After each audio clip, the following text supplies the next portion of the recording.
10 things a landlord should do before bringing a non-payment proceeding in landlord-tenant court.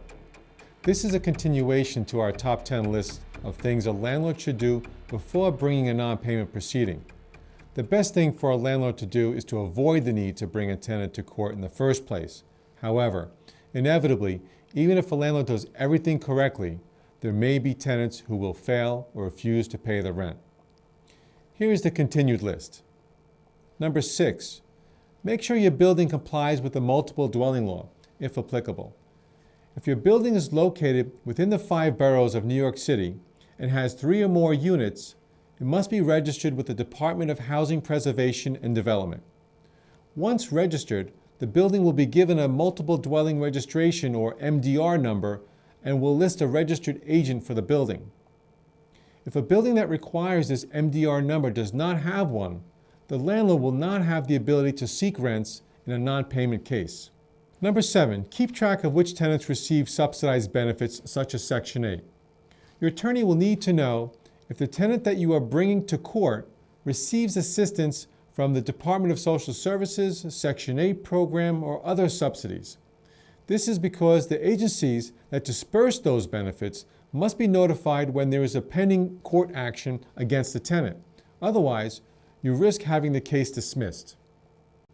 Number 8, claim only rental items that are proper for a non-payment proceeding. Certain charges in a residential action, such as security deposits, amounts for fixtures, amounts for damages to property, attorney's fees, and late charges may not be obtainable in the New York City Residential Housing Court. However, in many Westchester courts, landlords will have more success in obtaining a judgment for some of these charges.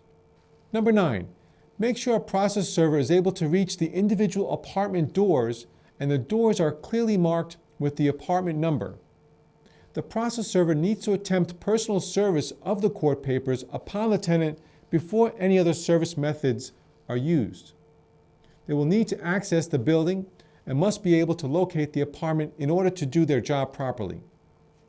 Number 10, keep track of the number and names of the tenants on the lease and adjust the lease and lease renewals accordingly.